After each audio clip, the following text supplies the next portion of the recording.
Hey guys, today I'm going to be doing a part 2 to the question, what if America won the War of 1812? Now, this is a part 2, so make sure you see part 1, the video I made last week. I'll link in the description. Anyways, on to the scenario. Now, where we left off was that America would make an alliance with the Germans, seeing itself a lot like the Germans in the way that they were a young nation bullied by the great powers. Now, what this means is that whenever Archduke Franz Ferdinand is completely murked by a Serbian in Sarajevo, America comes to the aid of Germany instead of Britain, since, that's his actual ally. And of course, since Britannia rules the waves, it will completely annihilate any ship that goes near Germany. It is very likely that Woodrow Wilson wouldn't even win the election, and instead Teddy would, as America being more imperialist now, and Teddy being, the icon of imperialism, he would most likely win. He'd send as many Americans as possible into the German colonies in the Atlantic, like Gambia or Cameroon, while also sending troops into the American imperialized Liberia, starting a campaign in Africa where he sought to liberate the colonies there, invading into Chad and moving into Algiers with the help of other allies such as Italy, which I'll get to in a second. He would most likely not win this campaign, at least, not in the south against the British. He'd probably just hold. But in the north, he'd most likely liberate all of North Africa with the help of Italy. Now, back to Italy. Italy didn't really like the Central Powers that much, and had more to gain with signing with the Allies than it did have to lose. And it was very, very easy to see that the Central Powers were not in a winning position. Same thing with the Japanese. They just kind of saw the German islands of the Pacific as an easy victory, and most likely wouldn't, want to start a war with America, who was right there. So Japan and Italy would easily see that America balanced the scales, making it very obvious the Central Powers will win, so they'd join the Central Powers. Of course, this would massively screw over the French, because not only would they have to fight one front now, they'd have to fight 3 against the US and Algeria, the Japanese in Indochina, and the Germans literally attacking the mainland. Of course, this would mix with the mutinies we saw in our timeline, and the revolution in Russia, which would pull the 2 main allies, or Entente members, out of the war. And of course, the Central Powers win. And this is just kind of how the map would look, with Germany signing the Brest-Litovsk Treaty. I know, I butchered that. All Russians in the audience, you could make fun of me. And Bulgaria would seize things from Greece, though I don't think Romania would join the war, as he would easily see that they'd be destroyed, because they most likely wouldn't. Italy would annex, Egypt, along with the Ottomans, and everybody would be happy, except for Belgium, who was annexed by Germany.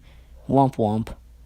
Meanwhile, in France, the socialists there would see this crushing defeat and would want to, just kind of remove the government that brought it into this whole entire giant debacle, which, some people wouldn't like. So the nationalists, just like how Hitler did in this timeline, would most likely criminalize the communists, and soon de Gaulle, a nationalist, would most likely seize a power in some type of Napoleon-esque way, along with Oswald Mosley and his British Union of Fascists. They'd most likely, rise, but not be too powerful, where they, launch a conquest before the war begins, as America and Germany would most likely strip them of all their African holdings, and Indian holdings, and Pacific holdings, as America would most likely liberate them while also giving them to Germany as colonies.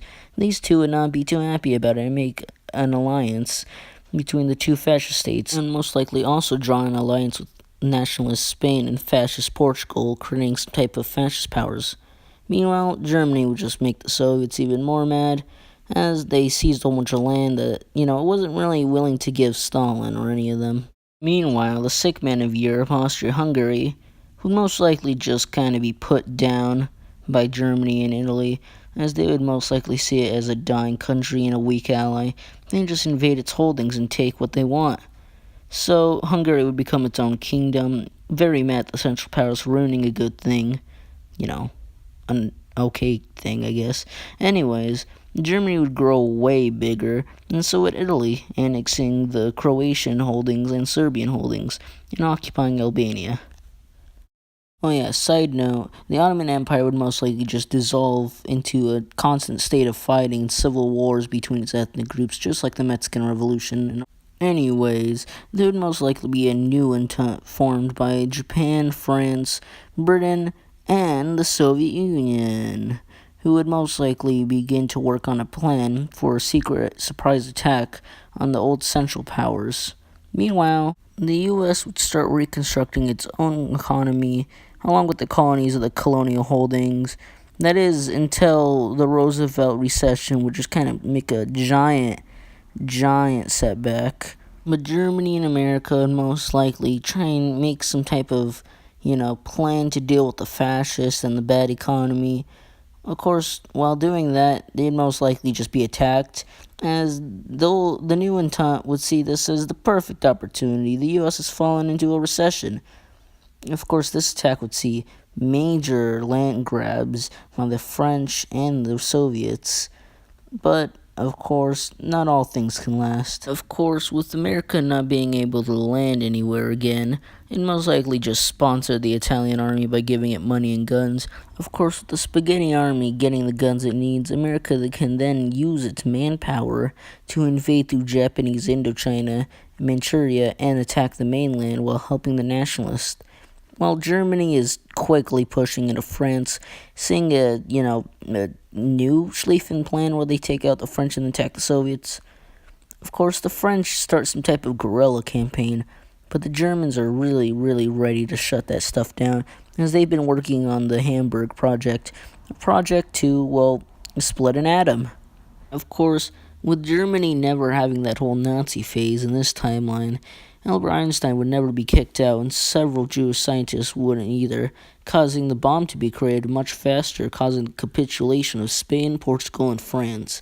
Of course, Britain would, kind of surrender soon, but it'd take a little longer. At least until the next bomb is made. Anyways, with the new Eastern offensive, Stalin most likely just keep throwing peasants at the Germans, as he would have used up all his professional army already during the initial invasion. This would cause Stalin's Himmler, I'm not going to say his name, look it up. I know, I already mispronounced enough, Russian words today. Stalin's Himmler would most likely overthrow him and sign peace with the Allies. Meanwhile, in Asia, America would most likely defeat the Japanese with a nuclear bomb, causing Korea to be united under a capitalist regime, nationalist China be united under a capitalist regime, and Japan to be united under a capitalist regime. All is happy. Anyways, back to Europe. A Cold War would begin to brew between the Americans, Germans, and Soviets, along with Italy just kind of being there. It would most likely run the non-aligned movement. Meanwhile, America and Germany would be the main players, while the Soviet Union sits in the back screaming at the both of them. Anyways, guys, this video is already pretty long, so I'm going to end it here. Comment C's the means production if you actually made it this far. I bet I'm not going to see any of those comments. Also, comment if you have any scenario ideas for me, or if you think this scenario could have gone a little differently. Remember to subscribe if you like my content, and I'll see you guys later. Play the music.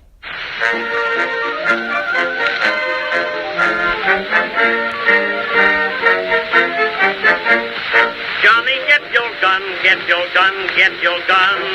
Take it on the run, on the run, on the run. Hear them calling you and me, every son of liberty.